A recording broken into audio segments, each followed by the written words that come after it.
Valerie, for that wonderful prayer. Thank you so much. Welcome, everybody, to our Justice and Beyond Monday Night Forward. And as we all know, I'm going to do a little housekeeping, but we all know, well, most of us know on this call, Justice and Beyond platform was to lift Black and Brown voices up. It was founded by Reverend Dwight, excuse me, I'm so sorry. Reverend Dwight, and also by Mr. Pat Bryan, who both retired, and also the late Mr. Reverend Barnwell, I'm sorry, William Barnwell. And we're here still carrying forth just what they laid out for us to go on with, as we say, passing the torch, elevating each other. And we women definitely know we need each other more now than ever before. So tonight we have our guest moderator, which will be Miss Dion Haywood, and she will take it from here and introduce our panelists as we can learn more on how we can all come together on one accord and make a difference as women. So, Ms. Dion, I pass you the mic and you can Thank you start. so much. Thank Thank you you. so much. First, I wanted to thank you all for inviting Women with a Vision to speak. Myself and Elise Degree, who's on the call somewhere in there. I don't see her, but I know she's there. Um, and we have a thing we say at Women with a Vision is we like to say we order our words, and we don't want this to be a formal call or anything like that, just where we're sharing our work and our thoughts around reproductive justice and reparations, which I think it is only fair to tell everybody that when we got the request, we were like, repo justice and reparations, like we never really put it together, even though we know what reparations is. And we know that it's been an ongoing fight for many years, that many have carried the torch on every level, community level, local government, federal government, and to this day fighting for reparations for descendants of slaves in this country. Um, and still a lot of work to do, but we had never really sat down and thought about what does our work as a reproductive justice organization that centers criminalization, what does that look like for the people we see? And if and when we got reparations, what could it do for us? So we were actually excited to put together some talking points for ourselves, and hopefully that would open it up for all of us to be able to talk with one another. Um, so I wanted to start. I wanted to give Elise an opportunity to just say a few words about who she is. Oh, and I don't know if I did it, but I'm Dion Haywood. I'm the executive director here at Women with a Vision Incorporated. We are going on 34 years old here in New Orleans. Our organization was started by a group of Black women who decided that people weren't doing enough around the HIV epidemic. And so they decided to start Women with a Vision. And here we are 33 years later doing more work. And I would say one of our foremothers always said that she would have never dreamed we would be who we are today. So we're very proud to be here in the state for as long as we have doing this work. Elise? Hi, everyone. Everyone's doing well. I'm Elise Degree. I am Women with the Vision's Reproductive Justice Engagement Coordinator. I'm happy to be here. We do, like Dion said, we sat down and talked about this topic, and we really had to sit down and come up with talking points because we never really think about what reparations means in this time and how moving forward that will look like. So this is definitely a great forum to have because we get an idea of where people are and what people are thinking right now. Thank you. So Elise, and my people like tell me what they like to do. So I feel like because of who you all are, y'all have had the conversation around reparations, but maybe not the conversation around reproductive justice deeply. So we were going to start by letting Elise share our definition of how we see reproductive justice, and then I'll put some things together from what we came up with today. Yeah, so a lot of times when people hear the term reproductive justice, they're thinking like reproductive health. And it's when us, especially as Black women, think about this topic, it's more than just reproductive health and what's going on. So the term reproductive justice was coined by a group of Black women in the 90s. And it talked about the right to, the core values were the right to have children, the right to not have children, and the right to nurture children in a safe and healthy environment. And that encompasses a lot of things. It it talks about our gender, our work, what reproduction looks like, and basically the role of reproductive justice and the values of it. And the mission is that we cannot achieve all of these things without making healthy decisions for our bodies if we don't look at everything that affects us or impacts us in our everyday lives. So that's what reproductive justice is in terms of the work that Women with a Vision does, the work that we see, and especially in this forum as we're talking about what reparations may look like in reproductive justice. Thank you. And so, like, one of the first questions that I came up with was, what would reparations mean to you? And when I mean to you, mean to like all of us. But one of the things we came up with is, by ensuring economic stability for the descendants of enslaved people who built this country, we could start the healing process. Reparations does not equal transformative racial healing. Reparations would stop the ongoing trauma of poverty and allow us to begin the healing journey. Right now, people don't have an opportunity to heal because so many people are worried about making sure that they have safe and affordable housing, enough to eat, and a job that will cover their bills. When we're consumed with everyday struggle to survive, we don't have an opportunity to heal. Furthermore, struggling to make ends meet is traumatizing and lays the groundwork for mental health challenges and substance abuse issues, which for us here at Women with a Vision, we see on a daily basis. We have what's called a harm reduction program, where we work with people to reduce people who use drugs, to reduce their risk of harm for hepatitis, overdose. So that's kind of, and before we leave, we hope we're able to share, just in case y'all know anybody who needs help in that department. Like, we're here, no questions asked. We give out stuff for vein care, because I'm sure many of you know that people don't feel comfortable entering any healthcare system because it's frightful for them, because they don't want the judgment, or they're afraid that the police will be called on them. And so we know that all of the issues I just named out can happen. And then we've never had an opportunity to catch our breaths as Black Americans. Our ancestors survived centuries of slavery, followed by racial terrorism and the denial of basic rights. Today, we're struggling with mass incarceration, an ever-ending wealth gap, and health disparities. By finally paying us what we're owed, we can begin the long journey towards true healing.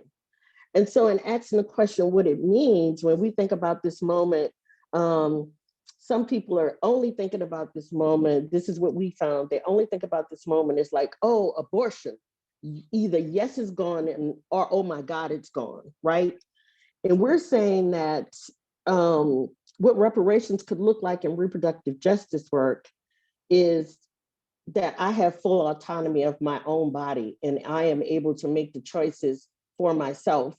And it's funny, my grandmother, not my grandmother, Lord, she must be looking over me. My granddaughter shared with me this picture she found on Instagram the other day, and it was about a slave woman named Celia. And Celia was convicted of killing the slave owner, the master, for raping her. She was able to take it to court, and when it went to court, they said that she was guilty because she wasn't in charge of her own body, that he owned her. And so when we see things like this, where the federal government is telling us, whether we agree or not, we cannot threaten people with jail, threaten people to take away their children, and all the the negative outcomes that will come from, because abortions won't stop. I just want to say that to people. If you understand the history in this country, they will not stop. They will continue, but will they be safe is the question we ask. And it's the fear we have about what will happen to people when they don't get proper health care. And so I'll turn it over to Elise to share some of her thoughts. So we also came up with a question. Thank you, Dee, for bringing up, Dion, for bringing up slavery, because we also thought of another question of like, what are the lasting effects of slavery that we see around us right now as it relates to what's happening right now? And one of the things we said that we see the impacts of slavery all around us, and we see it in the wealth of this nation that we live in. And we see it in a racial wealth gap. We see it in the lack of resources in the Black community. And we also see it in our neighborhoods and regions.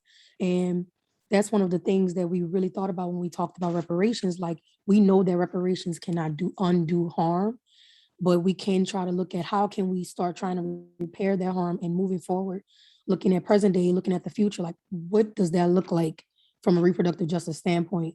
And how is that intertwined into economic issues, as well as how do we physically or tangibly figure out a way to figure out how do we use reparations or utilize reparations when they are given to us? How do we do that and figure out how we use it towards our communities and to invest in our communities?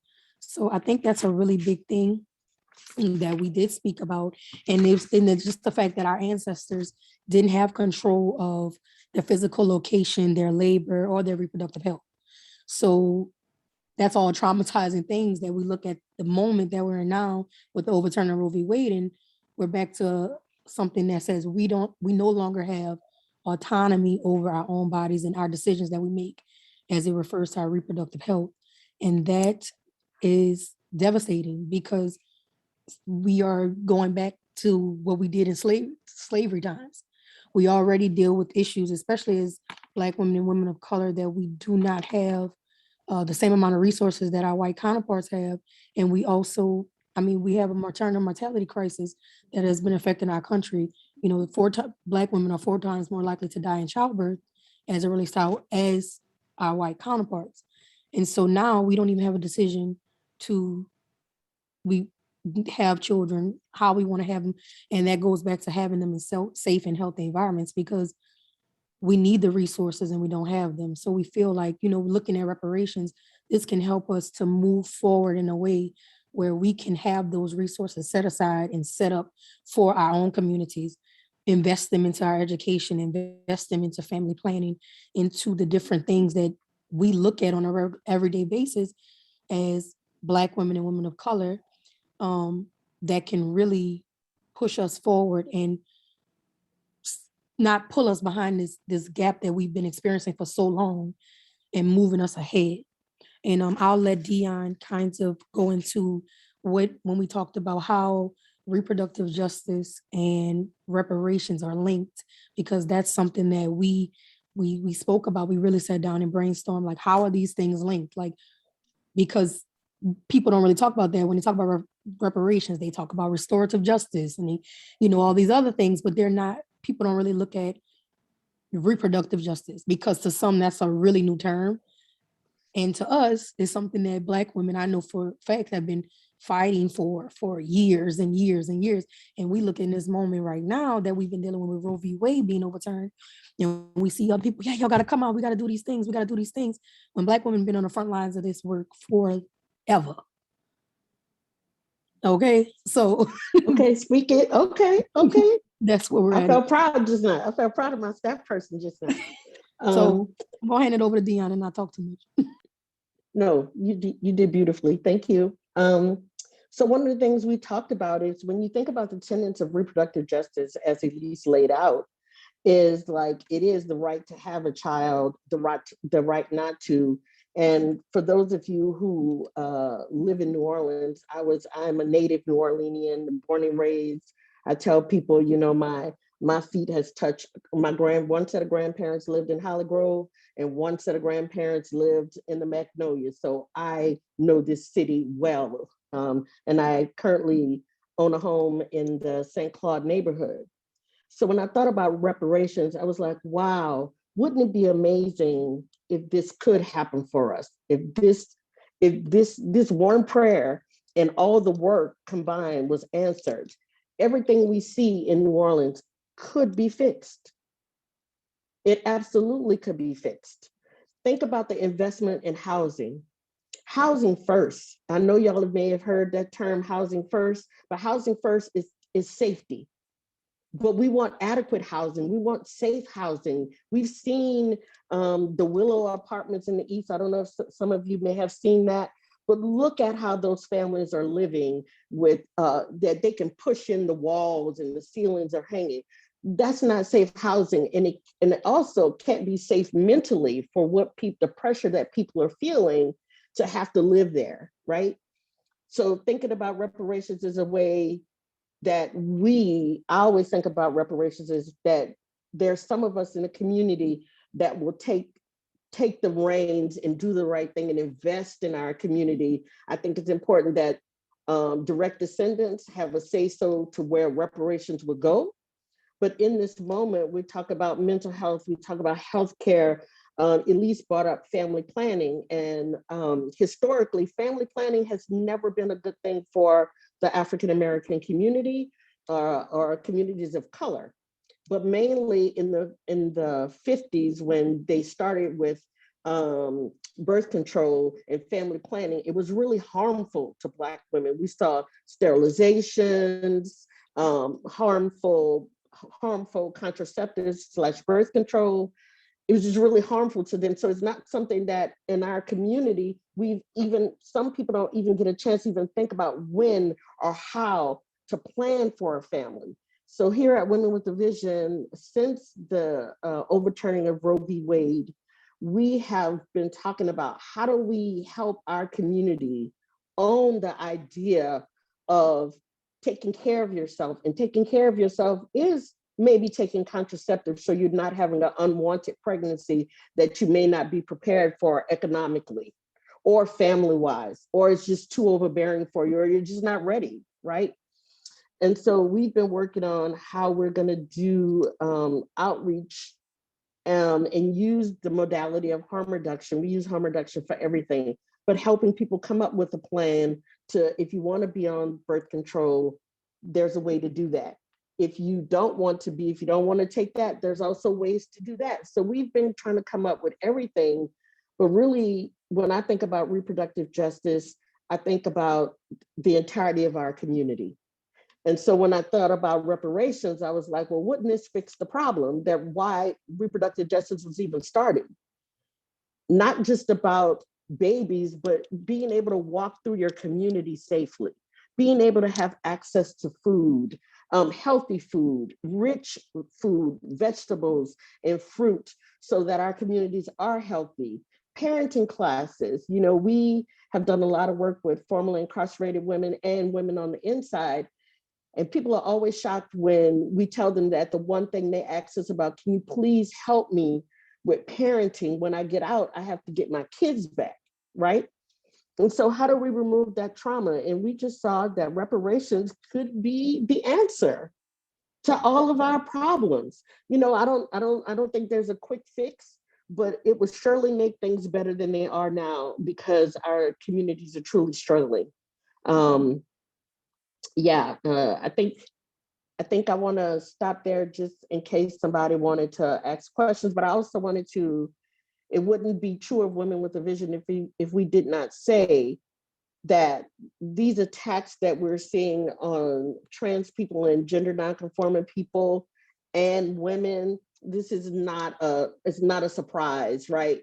It's control all the people that people feel like they can't control. And the power is in the hand of white cis men who continue to feel like they absolutely can control our bodies and tell us what to do and how to do it, and then continue to put roadblocks in the way of us doing it well, right? And I'll give you an example of that. For the last, I would say maybe 10 years. 10 years ago, they were telling Black women, you can't get this job, you're not qualified. So Black women, what did they do? They went to college. They were getting those bachelor's degrees. And then they said, oh, well, you need master's degrees. And then they went and got those, right? And so, and now so many people, how many Black and brown people are struggling with student loans that we were told in this election were going to be forgiven and weren't. So it seems like no matter how we climb, no matter how we fight, there's a roadblock, right, in the way. My daughter-in-law, I'm just giving these examples because I think they're important. My daughter-in-law is like a general manager for McDonald's Corporation.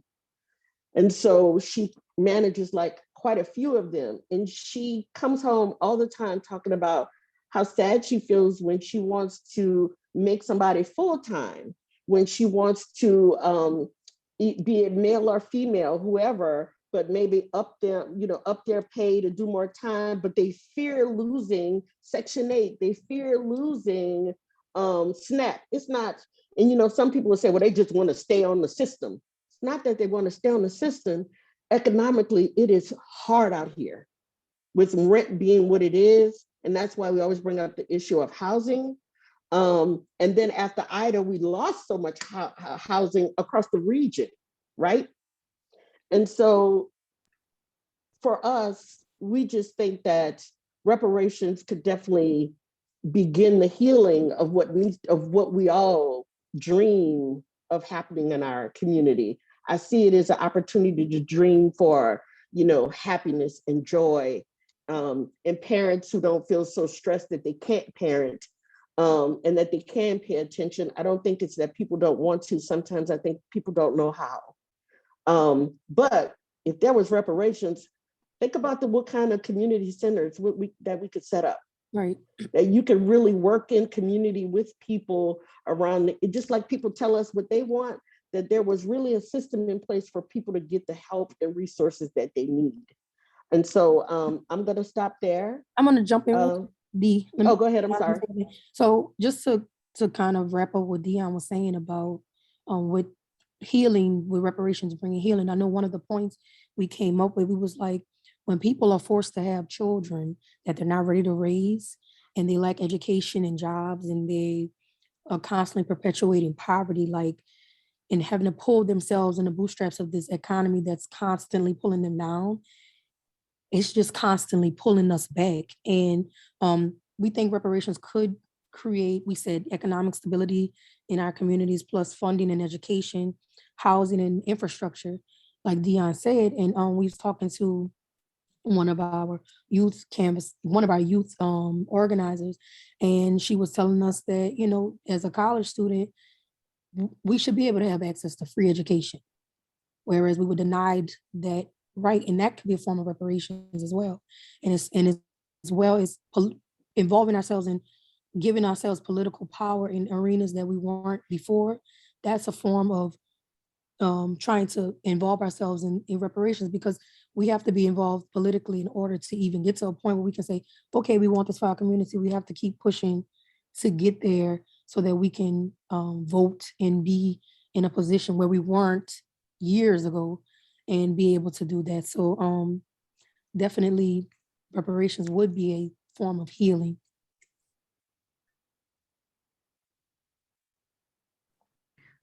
Dion, I was going to ask Mr. VP Franklin if he could have added a little something about the topic we're talking about, with reparations being a healing process for the reproductive justice and stuff. Can you speak a little bit about that?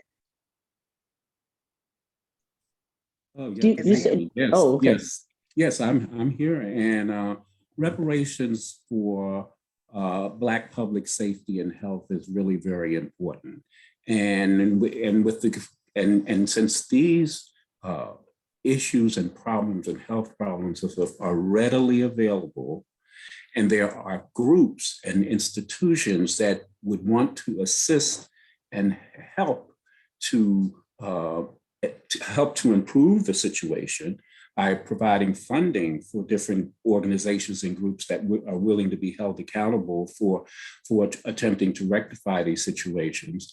That's when you would have, a reparations stakeholders authority that is created that would receive that kind of funding and then distribute it to groups that are involved in reproductive health issues. Or you would have a reparations task force that would seek funding from various institutions, from government agencies, and that would as well as private institutions that would fund these organizations and groups that are engaged in dealing with these reproductive health issues. The problem in many instances is inadequate funding. And so that the creation of a reparations stakeholder authority or reparations task force that would be another source of funding for when institutions that are willing to be held accountable and have demonstrated some degree of success in tackling these issues. So reparatory justice is really something that we can look to try to address these reproductive issues and problems that our women face, and given the inadequacy of what is being done currently. Thank you, VP. Thank you. Want to say anything beyond or Elise to Mr. VP's comment? No, I actually agree. It will go back to what we were saying about like having institutions or coalitions or however we name them in place to really have for people who can target the issue, and not come in and I have a thing about, I feel like there are predators that enter our community, like they say they come in to help, but they don't come in to help. They cause more harm than they do good. So I agree that having a system in place that makes sure that people are getting what they need and the right people are doing the work is the answer. Yes, and that's the advantage of having that reparations stakeholder authority, because it would be made of people in the local community that are willing to be held accountable to distribute these funds to those groups and organizations that are doing the job in the community and in the neighborhoods. Right. Anybody else have a question?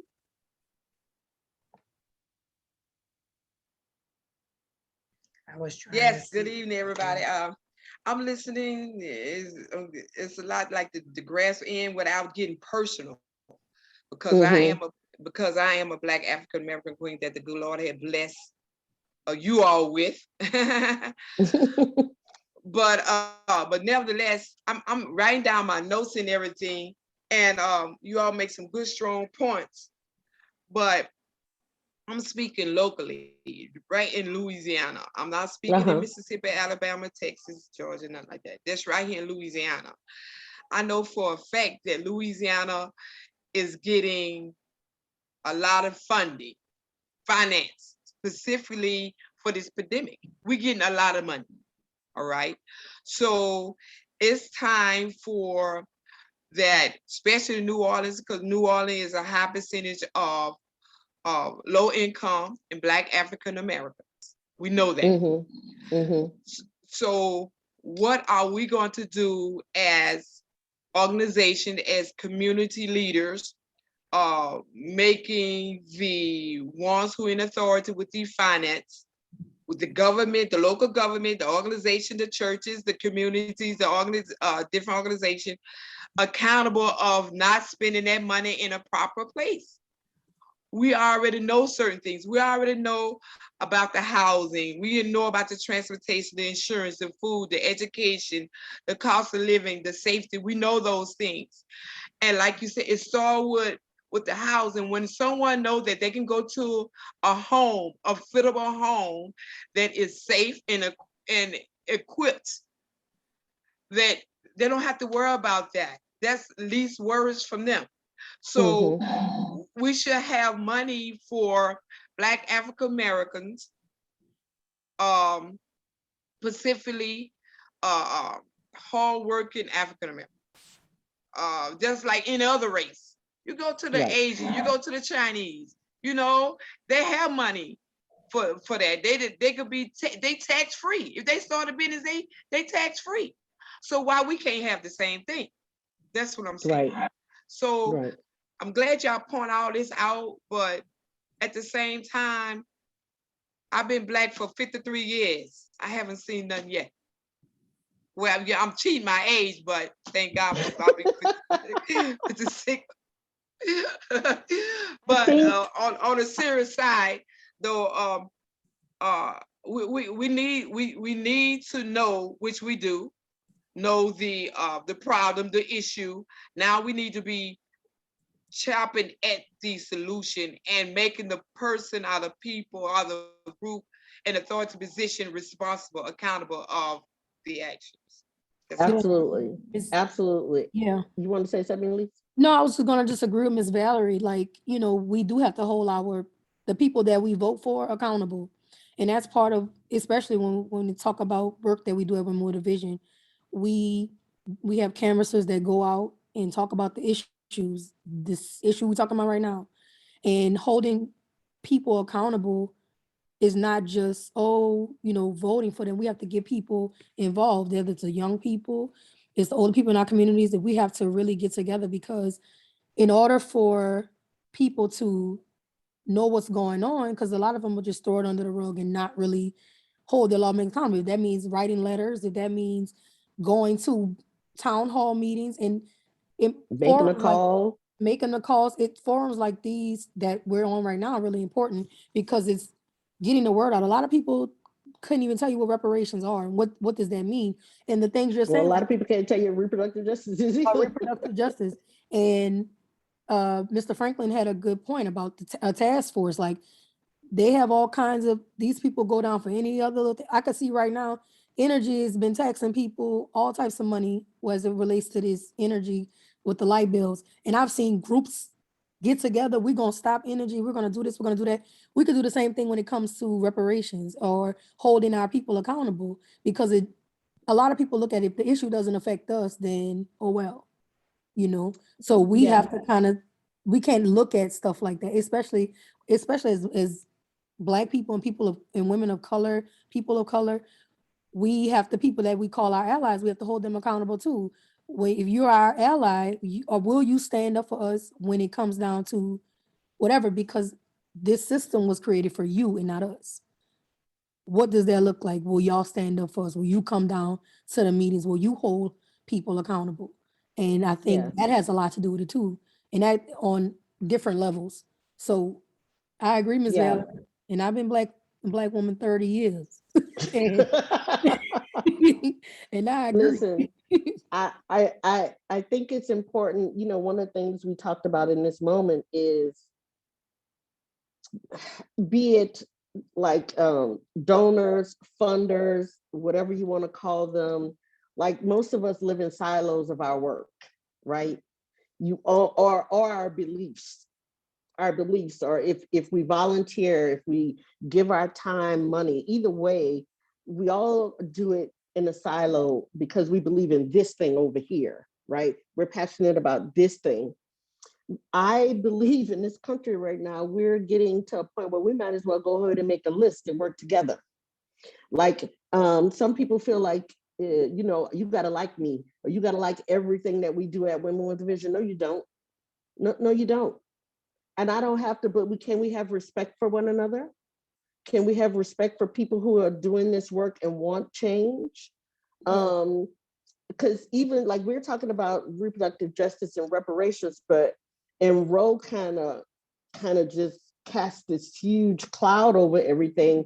But I don't know if most people know all the things that the Supreme Court really laid out. Like, it expanded the border so that border police can stop you 150 miles in now. So if you're right, they don't have to ask you why. They don't have to read you Miranda rights. Like, our rights are being taken away little by little by little. And most people are so oppressed, because that's what it is. I honestly, in my heart, believe that some people want to care but can't care.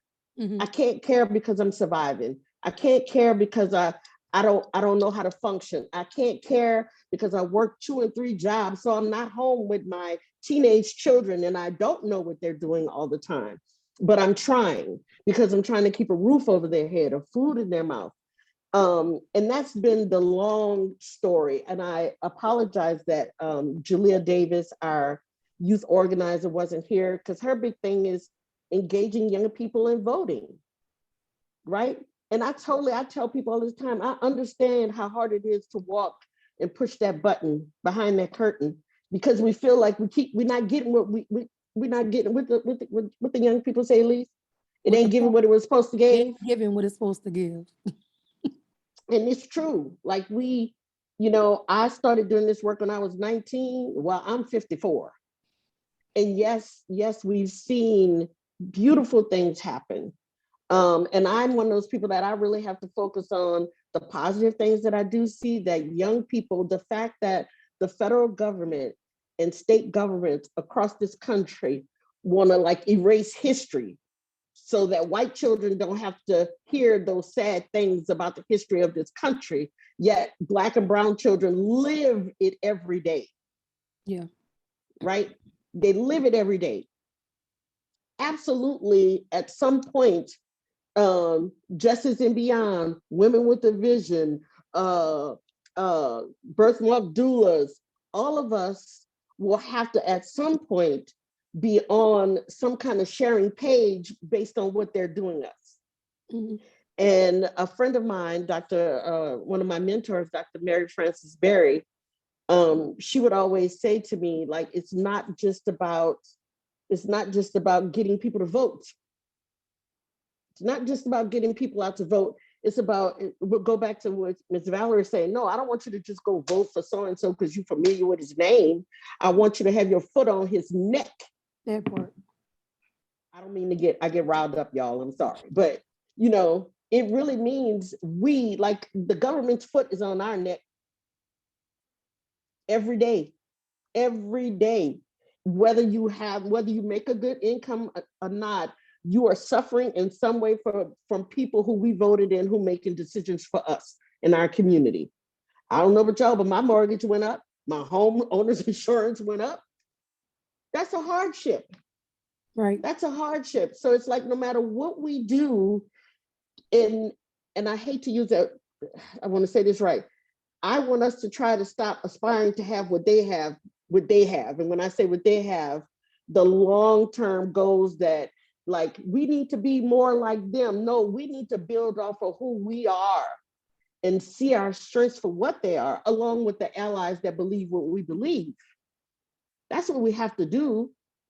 Like, I don't have a problem telling, this may sound crazy, but I never forget, I was doing, I'm not going to name the agency, but we did a press conference, and they said, and make sure you thank Scalise and what was his name? The other one that was in office. I can't think of his name. But I told him I was not It going to do wasn't it. none guesser, huh? No, it was the one who got in trouble with the sex worker. Oh, I know you're talking about. I can't think of his name. But either way, David Vitter. Bitter. Yes. Thank you, sir. Thank you. And I remember, and I was the only Black woman. And they were like, "You're not going to thank them?" I said, "I will not." For what? What did they do? What have they done? Vitter was giving money to people to like erase history in schools for homeschools and all the other stuff he did. I'm not thanking them. They work for me. And right now, they're not doing anything for them to thank me, for me to thank them. And so it really is changing the way that people think about the process. I feel strongly that people have forgotten that they work for us. They represent us. Right. I just said in the car yesterday, I keep saying I want to go around that St. Clair, like I'm in the upper 9, and I keep saying, get in the car and take pictures of some things that I see that are easy remedy, and I want them done so I can send them to my council person. but letting people know that it is all right to do that. Right. It's your right to do that. And so, that's why these type of forums are so important, because hopefully we're all sharing this information. Y'all gave us a lot to think about. Like, we really made, talking points. We really did that because we thought it was important, and it wasn't, again, siloed work. And we really have to stop, because all our work is connected. Everything we do in community is connected. And there's so many people doing amazing work. And if we look at Roe now, Roe is not just a us problem anymore. It's a we problem. Everyone's affected by Roe. We'll be affected. Black and brown people will be affected even more, but white women are affected now as well. So now it's all of us. A bigger problem than they thought it was, because it didn't affect them at first. But now it's a we problem. So you have to work with people that you probably maybe haven't worked with before, because we need to kind of figure out, how do we navigate this moment? And that these people are continuing to like expanding borders for police to check people. Like, really?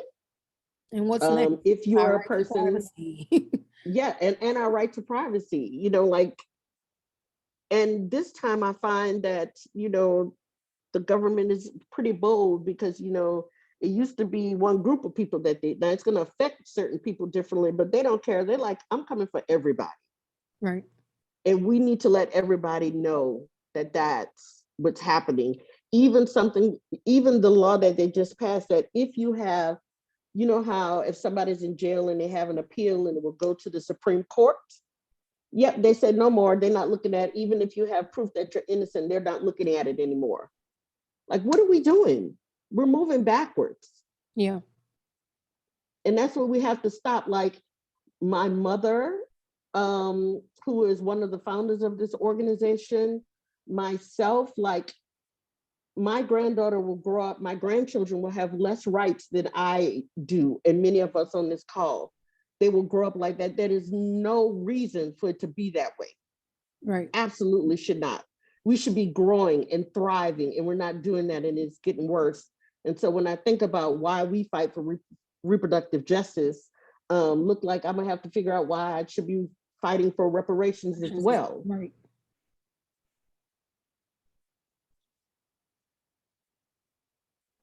So now we have a couple of comments that were in the chat. Ms. Brooke, do you want to state your first comment or ask your first question?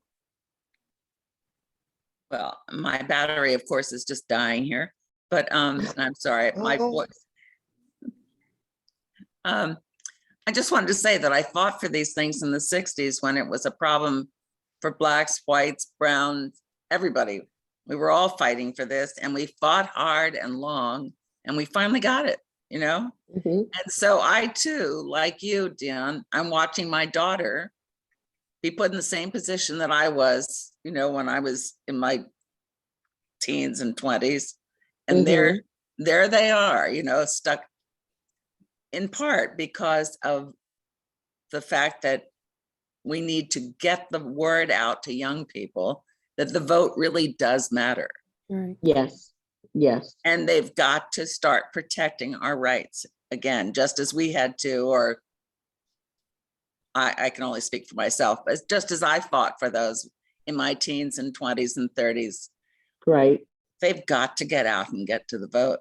And so that's one thing. And then we can, I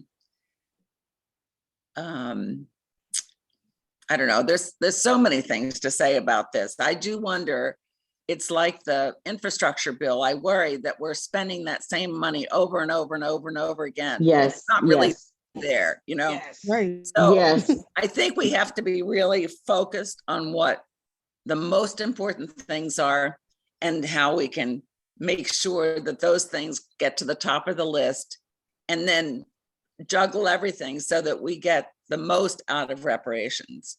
Yes. Just as we have to with infrastructure.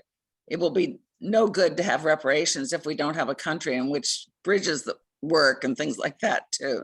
Right. So, right. Anyway, there's just so much to talk about in this matter. Anyway, I'll let Yeah. next person go. Sorry. Miss Betty DeMarco, did you want to speak on your comment?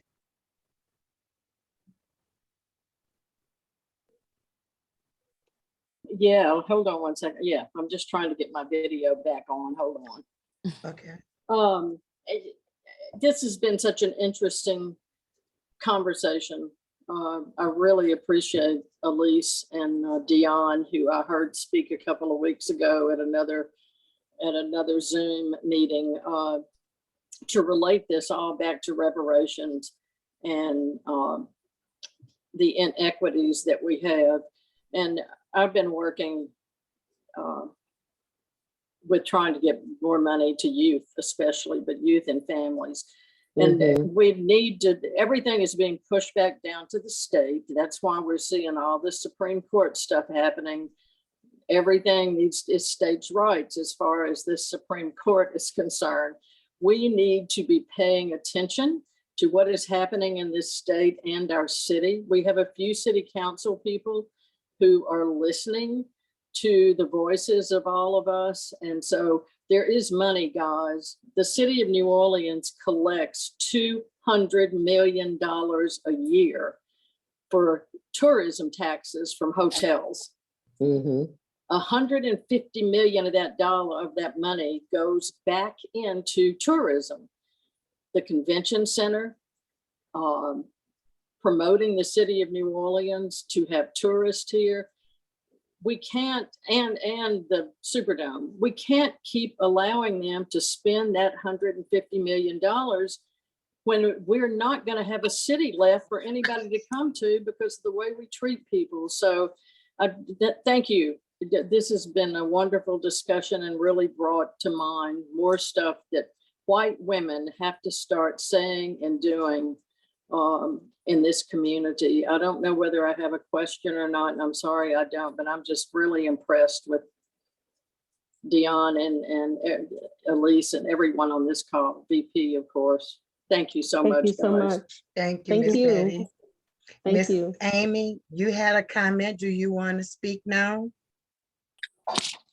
Yes, ma'am. Thank you. You're welcome.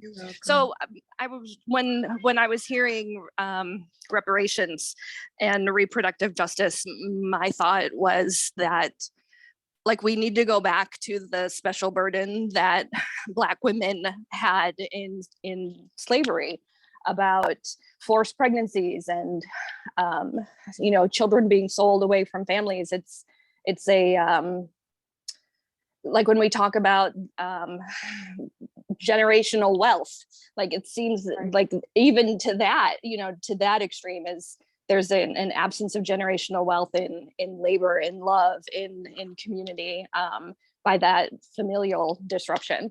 That was what I was thinking.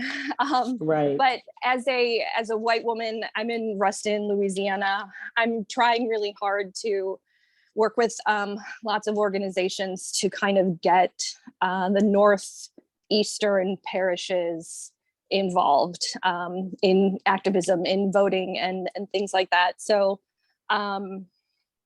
just as a sort of like request for advice or, just to keep us in mind, us rural parishes up north,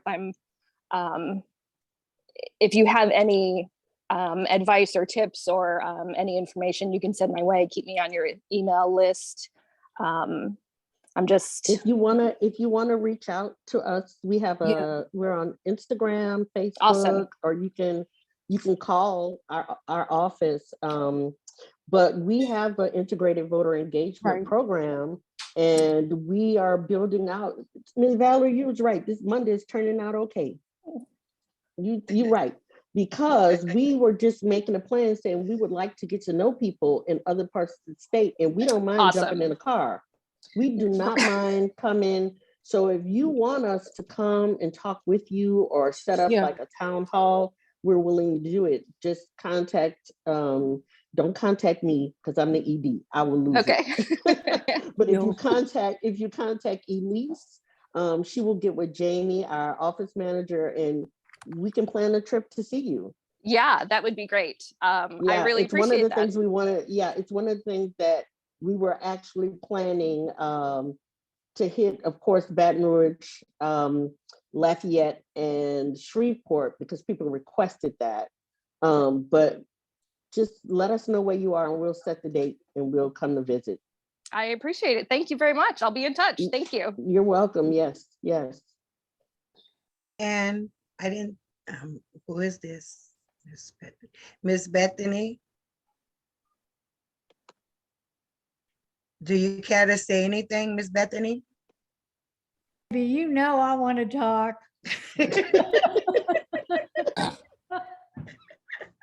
But I'm not going to. Oh my goodness. I'm just Okay. going to say one thing about connecting with the entire state. I've been really impressed with 10,000 Louisiana women, and they are deeply entrenched Democratic liberal women in predominantly Monroe, Baton Rouge, and Shreveport. And it really made me feel like I wasn't alone in the island called New Orleans, because I saw them fighting these fights. And one of the things that they did, and it's how they got on my radar, is they started a petition against the woman-led assault rifle company that's the largest in America, where the guns came from that killed the children in Uvalde, Texas. Mm. And they started a petition against that company because the woman who runs it gets tax credits in the state as a minority business. So that like really galvanized me, and I thought, yes, this is very important. So that's all I'm going to say for now. Thank you, Miss Bethany. For everybody, if I didn't mention it earlier, my name is Sylvia McKenzie, one of the co-moderators with Justice and Beyond with Pastor Manning and young Trevor. I wanted to speak to that because, oh my God, it's so heart-wrenching to know everything that our ancestors went through for years, and we're still left. We're coming back. And I'm gonna say this, I'm probably, I'll be 57 this November. And I learned from older people that could tell me something and teach me the right way to go. And I thank God for my mother, who is still here, going on 90 years old this year in October, in her right sane mind. But what I'm saying is, all these things we're going through now, I knew it was coming, and I knew it was starting right after Katrina hit. Katrina was put in place for this to take place. Let's not kid ourselves after everything that's going on. And as Sylvia always say, this is a boomerang effect. Boomerang effect mean that when it spins around, it's coming back to wherever it hit at before, because they're bound to find somebody that's off the bench and not paying attention, if you get what I'm saying. So as Black, brown, white people, whatever, we need to bring it first back to God and ask for the strength, because this is a mission from God for us. We have to understand the days that we're living in, and whatever things we did against the kingdom of God, we got to come back to him first. So I'ma always speak that boldly. Then we need to get with the natives. Trust me, we have to bring it back. And we have to find a way that we can connect. And I thank God for Justice and Beyond, my going on 5 years being with them. Trust me, it's a learning experience, but it's growth. It's growth. It's empowerment. And it's time for us to stick together. So what I'm saying is, I never was the one to like to see women having abortions only if it was incest, rape, or something. But don't try to dictate to us and tell us what we can and cannot do with our bodies. This our bodies. Women going through everything. So I fall to my knees and say, Lord, we have it all. We have the bleeding. We have this. We have that. But we steady bearing it. But one thing we have to know, this is called for action for us to stick together, for us to travel. So when you start traveling, Dion, make sure Justice and Beyond is with you. It's time that we all bridge together now. I Let's sure will. stop the talk. Let's bridge this gap. Let's pull it together. Let's educate our people. Let's have concerts in the field, like on St. Bernard and Claiborne. They used to have a pastor did a tent thing every year, Pastor McCoy. If anybody remember Pastor McCoy. But anyway, we could do these things. We got to reach these youngsters where they are. I heard so bad when we go to some events where all you hearing is older people voices. You know what I asked them? Where are the young people? Where are the young people? Why are we keeping shutting them up, and the spirits are more rebellious than ever before? Yeah. So And I'm so now, sorry that our youth organizer couldn't make it.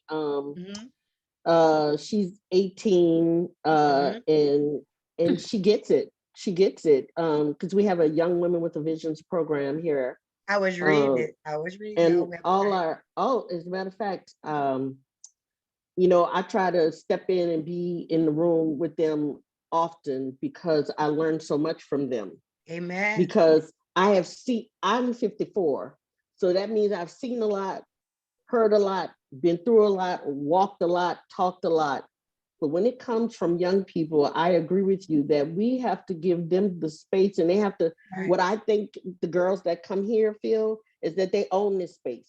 They come in here, honey, like they checking in, and we have 4 of them that are working this summer. They come in here and check in for work, keep up with their hours. I mean, they own the work, and they understand everything that's happening. And the young ones are like, well, why can't I go canvas? But we take them to do outreach because we don't want them judging people. We want them to see that sometimes people are in the situations they're in because of many different things. I have never met a drug user who was just like, I'm so excited about it. It speaks to a different, most people I meet are trying to dull a deep pain that they can't get past, right? And so we make sure that the girls get out and meet people and really see their community, because that's what we want. Well, I don't want to be here forever. I don't want to sit in this seat forever. You know, so we have to open up the doors and make it welcoming for them to be a part of this work. Yes, we have to encourage them. We have Jesse Metley from Court Watch. They wanted to speak, to share some things with us on how they could help with this issue as well. Jesse? Yes, ma'am. Thank you for how you doing, sir? I'm Thank you for doing being well. with us. Thank you for having us. And we love working with Justice and Beyond. We've worked with Justice and Beyond for a long time, and we love working with Women with a Vision, and we're always inspired by y'all. So thank you so much for what y'all said. It's inspiring to know that so many great people are working on this issue. Yeah, just a little bit about what we are doing at Court Watch. For those of y'all who aren't familiar with our program, we train volunteers and interns and community members and all kinds of folks to monitor criminal court proceedings. And we're in Orleans Parish right now. So we train people on what happens in court. We send them in court to collect data. And then we take that data and we process it and we make recommendations to the justice system. We also, saw the writing on the wall that abortion was going to be criminalized in Louisiana. And so we had already set up a program in place, and we are already active now, ready to monitor any cases that come through the courts in Orleans Parish. And we want to invite anybody here who is interested in helping with that effort. You're welcome to come to our training and participate in that program. But we have also identified that, Orleans Parish might not be the place where people are going to be the hardest hit. We've got a district attorney who said he's not going to prosecute these crimes. NOPD said they're not going to arrest for it. City Council has said, don't spend money on this. So we're, obviously Jeff Landry could decide to throw a wrench in that. It's something we're watching out for very carefully, but we know that, the rest of the state is going to be in peril. So one of the things that we have done is we are setting up we're trying to set up a network of people that we can monitor these cases remotely, and we can keep track of what is happening when people are arrested for either getting reproductive health care or providing reproductive health care, we can follow those cases and make sure that the laws these are brand new laws, nobody's been prosecuted for them. So we don't know how they're going to play out yet. And so we want to make sure that those are being handled, fairly and like in the light of day, and that shady stuff isn't happening. So one of the things that we're setting up is a way to receive confidential reports. If you hear of anyone who has been arrested for either seeking healthcare or providing healthcare or helping someone get to a healthcare appointment, anybody who gets arrested for something like this, we want to be able to be a place where somebody can raise that flag, and then we have a bunch of volunteers and interns who can file public records requests. We can order court transcripts. We can file Freedom of Information Act requests, and we want to make sure we stay on top of those cases and we follow them with how they're going through the criminal legal system. So one of the phases is just letting people all over the state know that that's a thing we're doing now. We do the Orleans Parish courtroom thing, and you're welcome to come join us. We would love for you to help with that. But if you're in Livingston Parish or somewhere else, then please know that we're a place you can come to with information. We will do the absolute best we can to protect your anonymity and your identity, and then we will follow up with that as closely and as much detail as we can, and share that information with the public. Thank you, Jesse. Thank you, Jesse. Yes, Jesse, thank you for bringing that up. Because Landry is he's doing so much, and then to have the state police issue a statement saying that they will use every bit of surveillance they have to target people. Yep. Sick. And I don't want to get into that conversation, but where the police. I tell people all the time, how police were designed. Yep. Where they come from. Slave catchers. Mm-hmm. And so the fact that the state police will use resources to find women who may be in a situation, who are going to be in a difficult situation, that you're going to use resources to surveil these people, that says a lot. Right. It says a lot about the state we live in. And that's why I tell people, I at 54, I don't want to challenge your beliefs, because your beliefs are your beliefs and mine are mine. But can we disagree that what is happening and what's about to happen, we're going to have to come together? Because if you take mothers out of the home and out of the community, and they have children already, then where do the children go? Then we're feeding another system. And that's why we have to be, that's why we have to be ever vigilant. And just to piggyback off that point that Dion made, where does that leave the children? We also have to think about, when it comes to access and women being able to access health abortion, which is healthcare, for whatever reason that they need to access it, we have to think about those who cannot leave the state, like formerly incarcerated folks, women, and people who are involved in the criminal justice system, period, probation and parole. And we think about children that are wards of the state. What happens in that situation? And I think that's all things people have to think about, because it's easy to say, oh, we're going to do this, we're going to travel, but that's not a privilege everyone has. Yeah. There's already the economic aspect that people have to challenge. Then there's all the other aspects. Then there's people that literally don't even have access at all. So I tell this, this is probably the last thing I'll say, is I like to remind people that if you think about the war on drugs, during the 90s, the war on drugs decimated our communities. And the other side, as I call them, Nixon was the beginning of the war on drugs, President Nixon. It was his call. And the war on drugs decimated our communities, and they took Black men out of community in two ways: death or prison. And so for me, I feel like, again, they don't come up with new ideas. They just use their old ideas to target our communities. And they just pick a different person this time. And I see the same thing when you have Jeff Landry, the Attorney General, doing news, doing press release and interviews every other week about how he is going to come down hard on people and get them, to protect the laws of Louisiana, defend the laws of Louisiana. And then you have the state police who are in a bit of trouble themselves for hiding information with Ronald Green. And I mean, what are we talking about? Like, so y'all just gonna come for people? Y'all gonna look for people? You're gonna use surveillance? Can I make a comment on that, Ms. Dion? Mm-hmm. Okay, that is a form of intimidation. That is a form of bullying. That is a form of mentally, emotional captivity. That's to me. Yeah. That if you look at a female and a male, the female is so-called the weakest vessel, right? So what is now being attacked is the female, not the male, the female.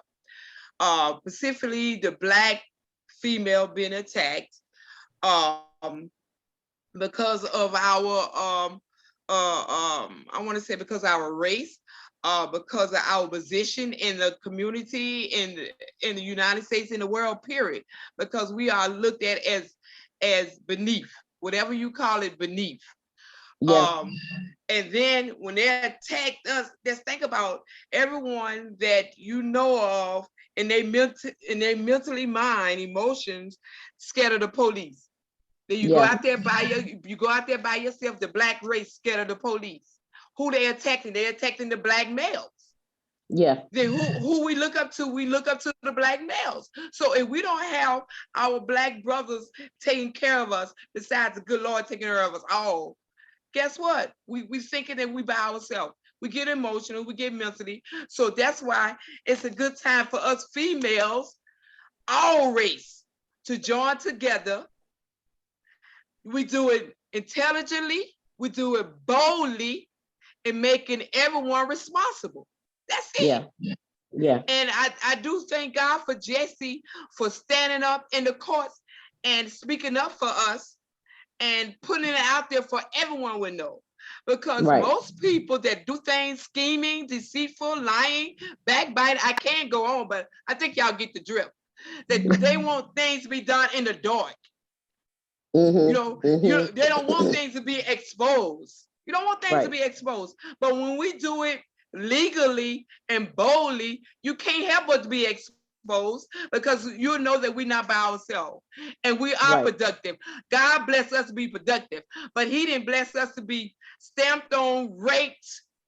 Then no, he didn't do that. He didn't do that like that. So this is our body and we can do what we want to do with it. We don't have number one being to be responsible to. This is God himself. So we are powerful, but we got to believe it, and we got to educate our next generation to know that we are powerful, beautiful human beings. Now that's it, because I'm getting excited. Thank you for the excitement, Sister Valerie. We love it. We love it. Because as we go on, we move into our other sector. I don't know if you want to say something first, Raymond, before we move on, but we're moving into our actions. What are we looking to do out of this? Raymond, you want to say anything? Yeah, I want to ask a question. It's not the thing that Landry is doing. Is that stuff not illegal? Has there not been any challenges to him trying to stop one area because we're not responding to him in another area? Is that not illegal? I'm sorry, I could barely hear you. The latest move that Landry made, is it not illegal with him? It sounds like a backwards quid pro quo, where because the city decided not to enforce abortion, they denied some bond funding. That sounds illegal, a reeks of corruption to me. Well, it sounded like that to me too, if that Yeah, helps. sound like that's all of them. I think we all could agree to that, especially because I don't know that there's other than every southern state that kind of has the same, where the people who are in office have the same mentality. You know, I always say you got Texas, you got Mississippi, Alabama, and Louisiana, and everybody fighting for which position of the worst thing they could do to people, and in Florida. And other than those states, I have not seen just his whole plan for what he wants to do. I've never seen that happen with an attorney general before. The attorney general's office, I've never seen it. So I'm with you. I don't think it's legal. I don't. We've been so busy, and I have been in talks with different lawyers, but most of our talks have been about how we're going to protect community and setting up things for people in community, and also setting up for the protection of ourselves, because 10 years ago, actually this year was the 10-year anniversary of arson attack on our office we had in Mid-City. I get death threats all the time. And so my talk to his lawyers was how to keep my staff safe. Thankful to Power Coalition, because they're going to help us get more cameras and security for our office, because we have been targeted by people. And there are people who really don't like the work that we do. But I wasn't raised like that. Like, as you know, people in New Orleans, I tell people my mama from the 17th ward, she don't play. And she did not raise me to play. And I definitely feel like everybody has a call. And this is my calling to do this work. And so I'm gonna continue to do it as long as I'm here and can do it. But I don't know how we're gonna deal with Jeff Landry. I really don't, Raymond. We could have some coffee and tea to talk about it, but I feel like we need to get some lawyers in place and really sit down and think about, like, deeply. And when I say lawyers, I mean those lawyers that deal with people like Jeff Landry and the state police. I just don't, these new things they're coming up with, like, y'all complain about crime, and I really have no desire. Like, I don't believe that police keep us safe. I'm one of those people. Police don't keep me safe. They never have. I live 1 block from the 5th District Police Station. 1 block. I don't feel safe because they're on a block away from me. But I do feel that if it's public safety, then it's not, again, that's how the Supreme Court has attacked privacy, that it is your business to surveil somebody so much, or even the menstruation, the period app on people's phone, that you're going to track. And we're telling women, take it off your phone. Take it off your phone. You're going to have to go old school, like we used to do back in the day, use actually a handwritten calendar, but you cannot use that app because they are targeting that app to see if somebody missed a period. Now that's some slavery. I almost cursed. I apologize, but that's some slavery stuff right there. You're gonna monitor my cycle. That's like the breeding of women during slavery, of Black women during slavery. We have Mr. Mike Howells. He has his hand raised. Mr. Mike? Hi, hi, thank you. Sorry for coming in late. I'm Mike Howells with the NOLA Organizers for Abortion Rights, and we've certainly been following this pretty closely for a long time. We knew things were going bad in December when there was that Supreme Court hearing. Anyways, one thing we'd like to invite folks from Justice Beyond, Valerie, everyone, is that on 6 p.m. August 4th, we're going to meet at the Hal Boggs building, federal building, and that we're calling for is that a health clinic, which among other things performs abortions safe and legal, is placed inside the Hal Boggs building. there are a lot of unused rooms in the Hellbox building because of some bureaucratic changes. But we would like to see that set up, and hopefully that this precedent in New Orleans could be used in Baton Rouge, Shreveport, and elsewhere in the country, because there's they wouldn't have the control over the federal property. I'm sure you've all heard of that. But anyways, this will be Thursday, August 4th at 6 p.m. And we invite everyone to come. And yeah, we have a concrete plan here. We want health reforms abortions placed inside the Hale Boggs building. And there's plenty of space. We're aware of what's going on there. Plenty of space in the Hale Boggs building for such a clinic. Plus, New Orleans would benefit from another public health clinic anyways. We're short on everything. But I just wanted to let you know about you all to that. If you want to speak to me, my email is howlnow. I'll just put it on howlnow1958@gmail.com. But I think if we could have you guys participate and have a mic, everybody will be able to get to. Okay, thank you. But thank you all for having this event. Thank you. Thank you. Okay, this is our actions part. So at this time, we talk about what we plan to do from this forum, what we would like to see happen from this forum as being together in unity to make the difference. One more thing before we begin there, Mr. VP Franklin had also placed something in the chat. I don't know if you read it yet, but he was saying that we should sue the Landry administration. So if you see it in the chat, that's his.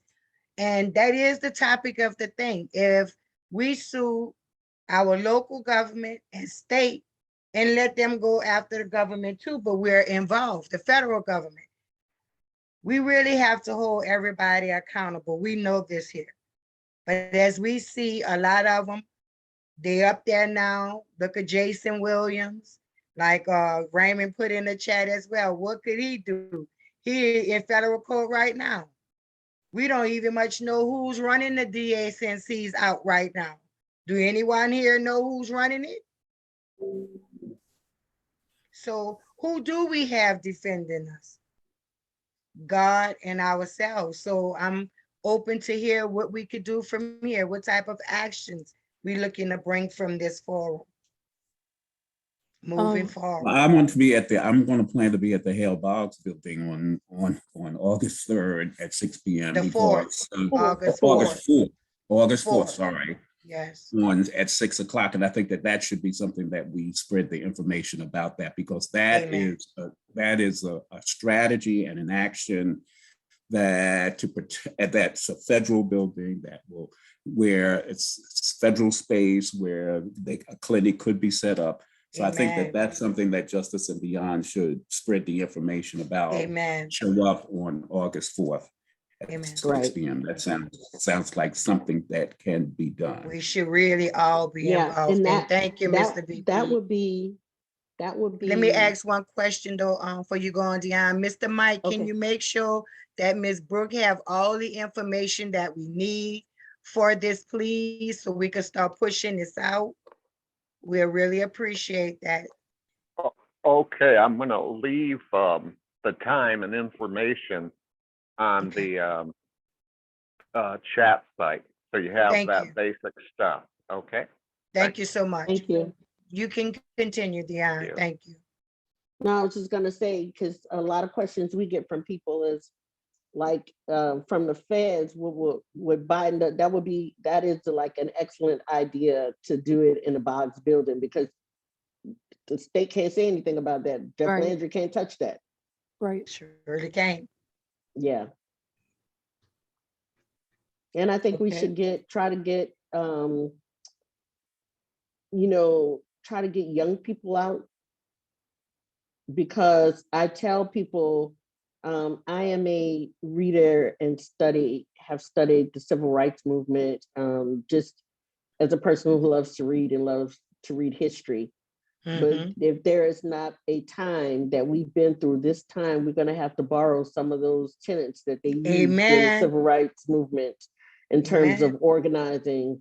It really is like all feet on the ground, talking to your neighbors if you never talked to them before, meeting your neighbors, getting to know people in your community and outside your community.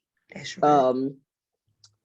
Because I feel like I'm one of those people, like, we are stronger in this movement and in this work if we just show up for each other. Just show up. Sometimes numbers are power. And that's the kind of thing I think about when I say putting your foot on people's neck. Like, if you think it's just that one group over there, then you could ignore them.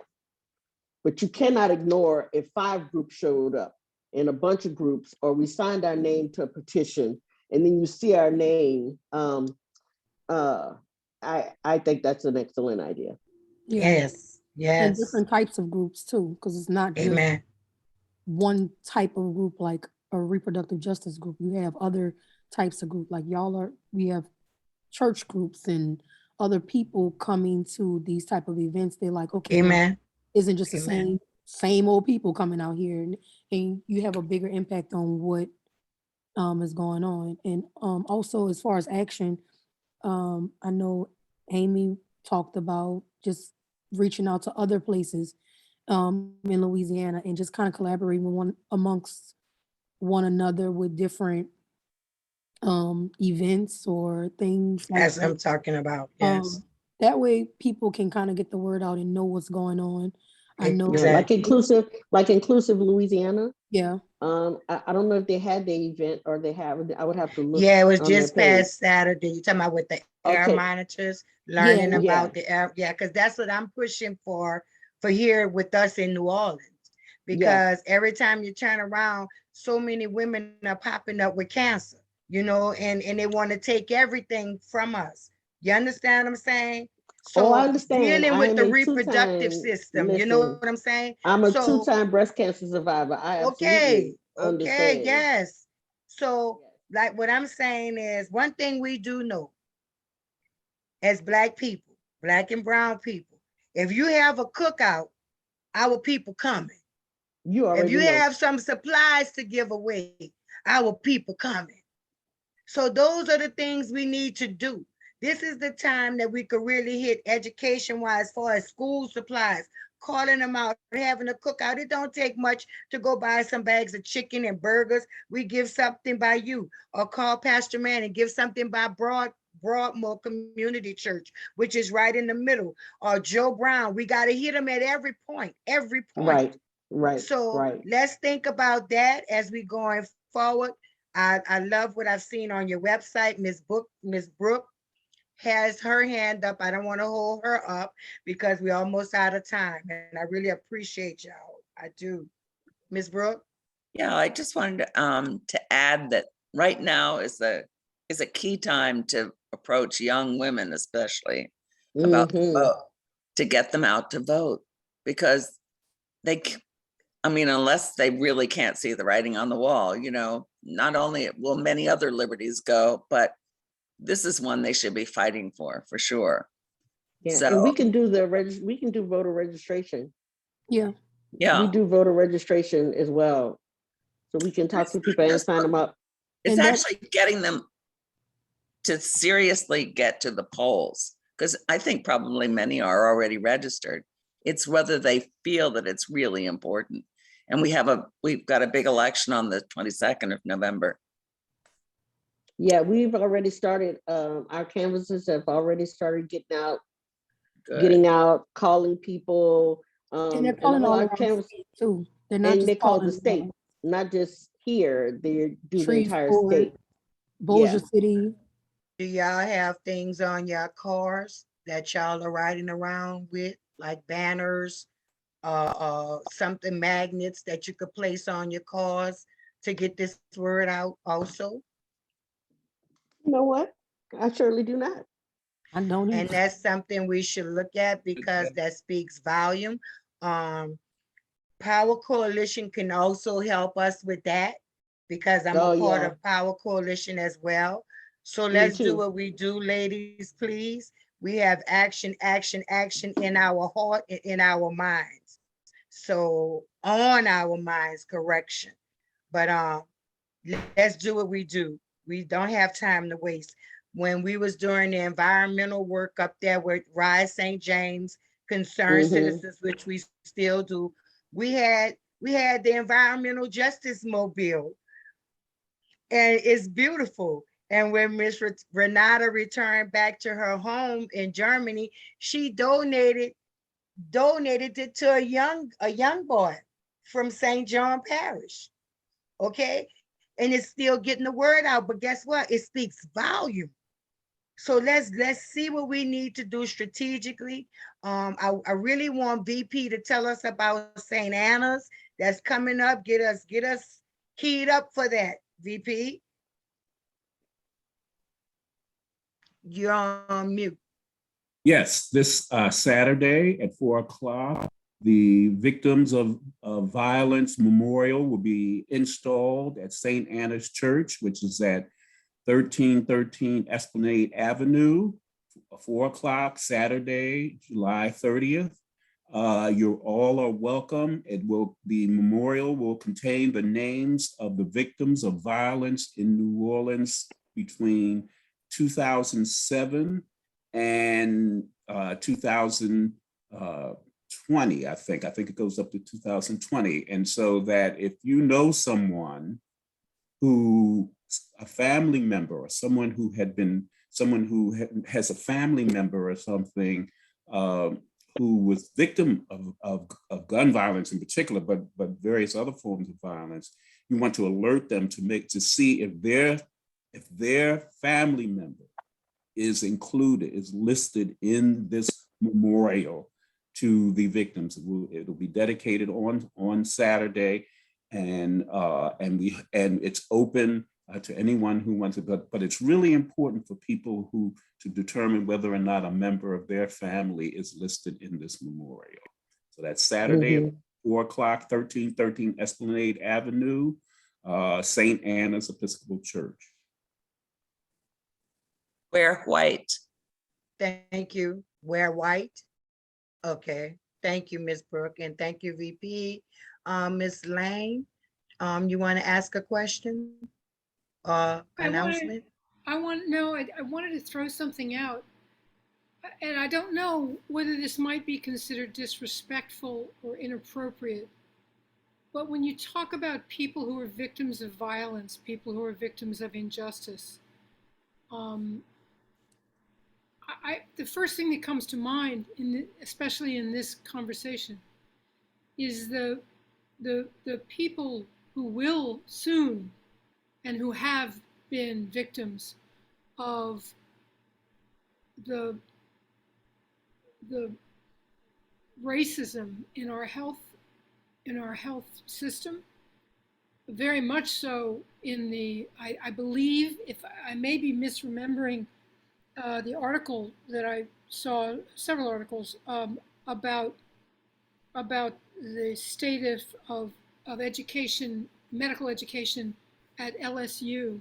I think it was LSU, and pardon me if I'm wrong about that.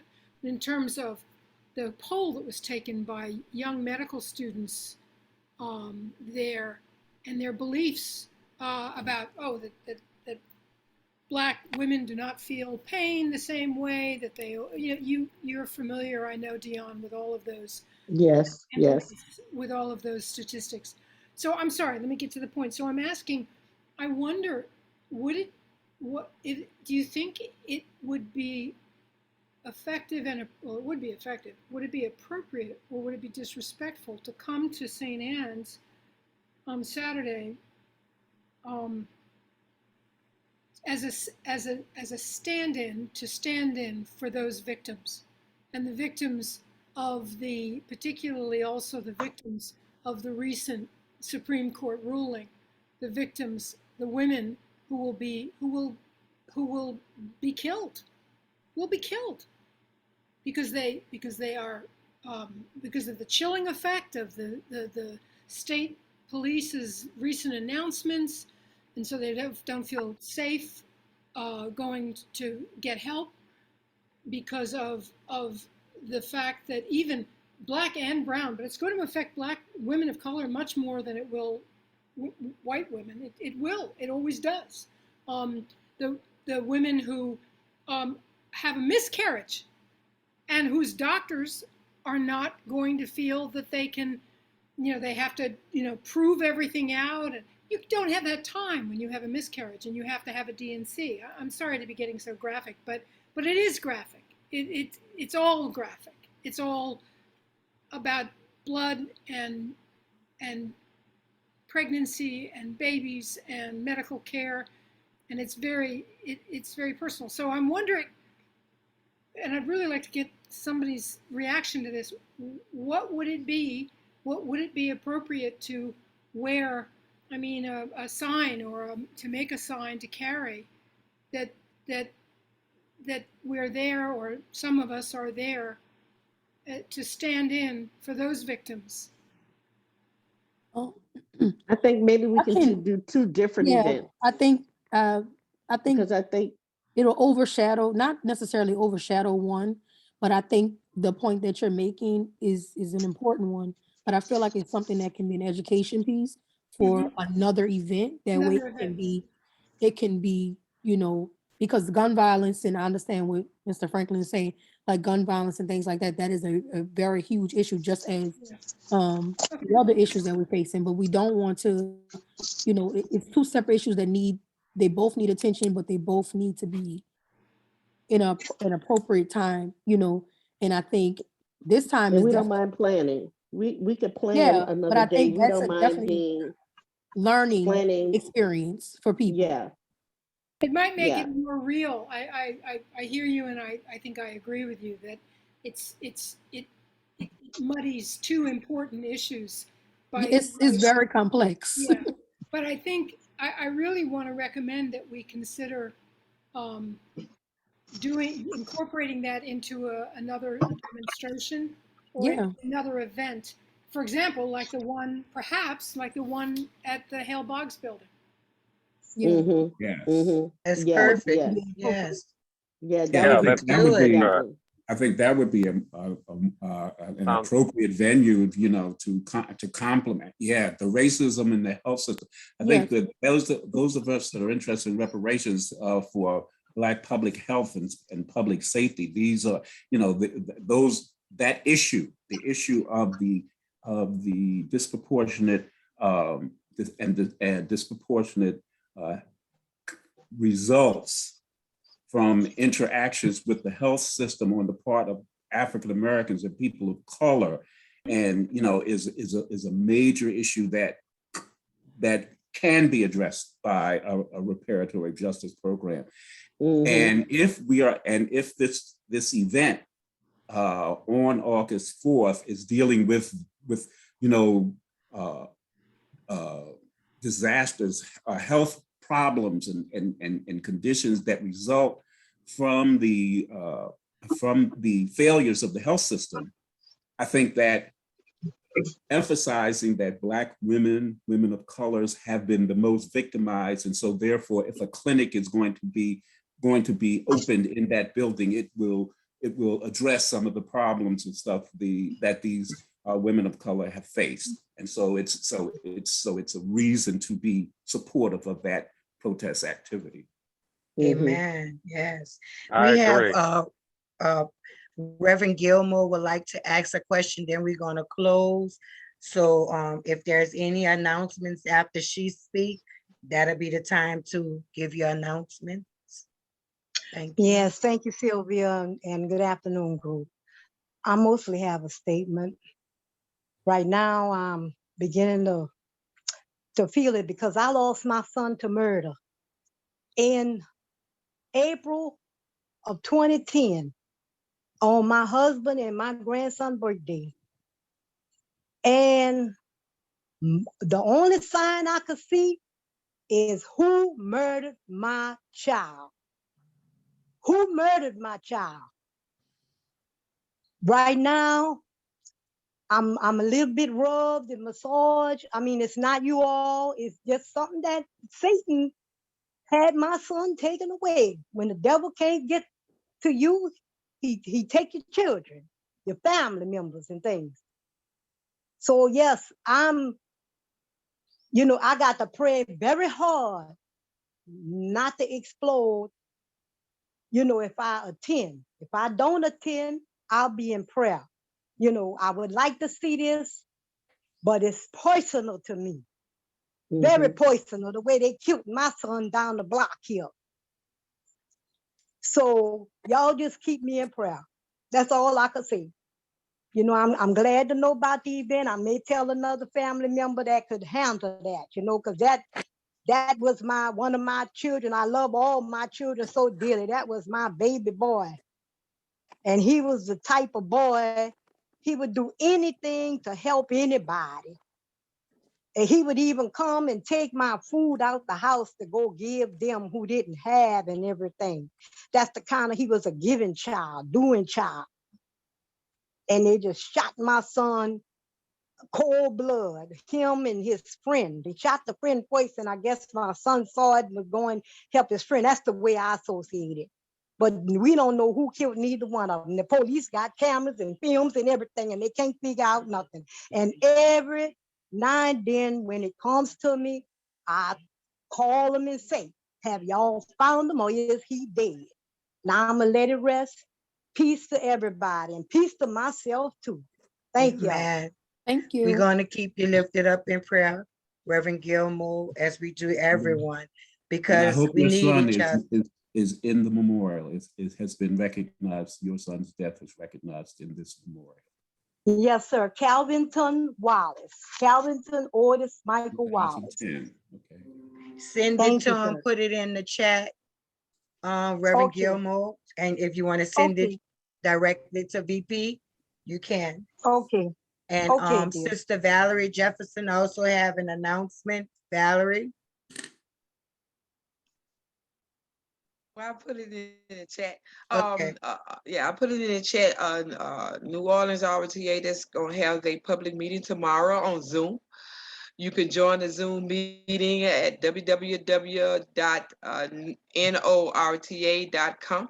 If you have any concerns, complaints, or questions, or comments about the transit system of New Orleans, you can please join and ask your question or say your comments or concerns at the end of the Zoom meeting. Thank you. Thank you, Sister Valerie. Any more announcements? If none, you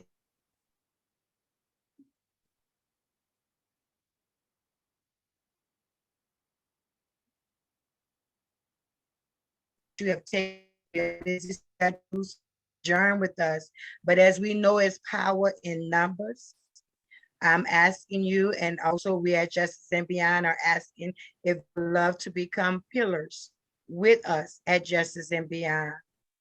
We really would love to have y'all joined in power with us as well. So if you would, you can send it out to Ms. Brooke Randolph. And also we'll be linking with you to do more. And our pillars meeting is at 12 noon every Tuesday afternoon, every Tuesday. And you're welcome to come on. The same website Zoom that you're using tonight, you can enter 12 o'clock noon at the same one. So we really would love y'all journey because we do need each other. We need people from everywhere.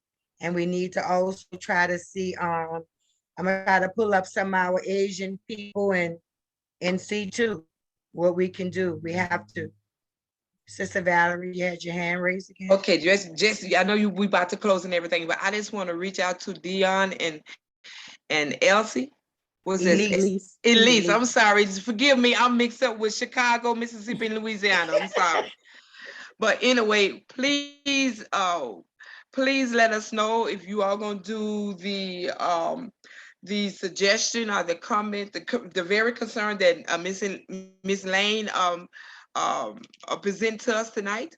If you all gonna do that, please let us know, because I'm sure that Just Beyond want to join into that. Yeah, please let us know. We want to join in that campaign. So thank you. Soon as Let us know. soon as we come up with a date and what it's gonna be, then we will Elise. That's how I do it. Elise gonna let y'all know, because Okay, I'm gonna forget. Thank you. Thank you, Miss They Elaine. just playing Thank you, around me. Elaine, for bringing that up. Okay, that's all, Sylvia. Okay, and I would like to, I would love to thank everyone on this call tonight, for we know everyone's schedule is very busy. We know we pull in so many different directions, so many issues, but guess what? We're gonna love on each other, we're gonna help each other, and we're gonna heal. We're going to heal our land that was gifted to every last one of us. So I thank y'all. I don't know if Reverend Gilmore is still on the line. I was going to ask her to close us in prayer if she can.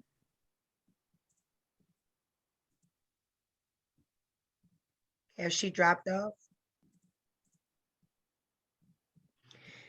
Okay. Is there anyone else that may want to pray us out tonight on the line? Okay. With that being said, everyone, please close your eyes. I'm here, Sylvia. Oh, I'm here, Sylvia. Okay. Can you I pray us couldn't get out? back to the screen. I couldn't get back to the screen, so I apologize. Okay. So as we close in prayer, yes, please. We open up our hearts, Father God. Lord, we have subjects on the table, God, that it is really impossible for man to handle. But God, you promised us, and in your word, you say that it's nothing impossible with God. God, we're facing challenges. We facing trials and tribulations. And God, we even facing remembrance. God, walk this battle with us, please, sir. Yes. Please have mercy on us, God. Yes, bless Lord. the presenters. Bless all our participants with Justice and Beyond Coalition leaders and all the members present and not present. And God, we looking unto you for answers and help. Heal this world, God. Yes, Lord. Please heal it from all great harm, danger, disasters. Rachel bias, Father God. God, you said the world was good when you made it. And God, everything got along with Adam, every animal, Father. Yes. God, we ask you to restore what you made was good. Lord, let us see it in our lifetime. Everyone getting along together, no matter what color of our skin, it's the color of our heart and the emotions of our love for each other. In Jesus' name, until we meet again, amen, and thank you, God. Amen. Amen. Thank you for that wonderful prayer, Reverend Gilmore. And yes, we lift each and every one of you up. We love you, love you, love you. Thank God for you. Let's do what we do. No more sitting down idle. No more keeping our mouths shut. Churches, we must go to these churches, solicit churches. They have to come from behind these pulpits. So whatever social media, whatever flyers we have to bring to them, let's do what we do. So thank you all. We look forward to y'all coming to the Pillars meeting tomorrow afternoon, Dion. So I hope y'all can be present, Elise as well. So put whatever you want us to know, just send it to Ms. Brooke and they will get it out to us. We want to stay on top of this. Meetings we can make. If it's not all, we try one or two of us to come out, represent, but we're going to do this. All right. Thank you so much for having us. Thank you so much, everybody. God bless. Spending time with y'all.